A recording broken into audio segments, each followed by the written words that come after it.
మనం ఇప్పుడు తడి అటుకులు పోనికేసుకున్నాం. ఆకుల అటుకులు మంచిగా 2 సార్లు కడిగి నీళ్ళు పంపేసి పక్కకు పెట్టుకున్నాం. ఇందులో ఆయిల్ పెట్టి సరిపడా ఆయిల్ వేసి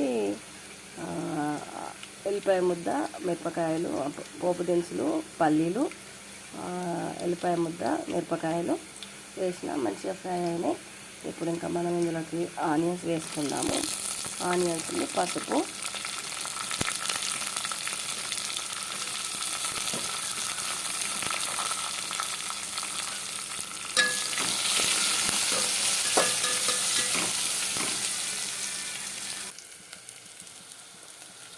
ఇంకా మనకు ఉల్లిగడ్డలు వేగిపోయినాయి. సరిపడంత ఉప్పు వేసి గోలిచ్చిన. ఇంకా తర్వాత ఇప్పుడు కొత్తిమీర ఆకు వేసి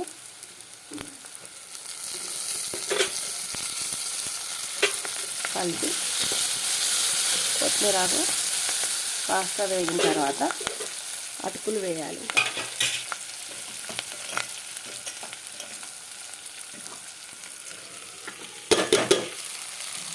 అటుకులు వేయాలి.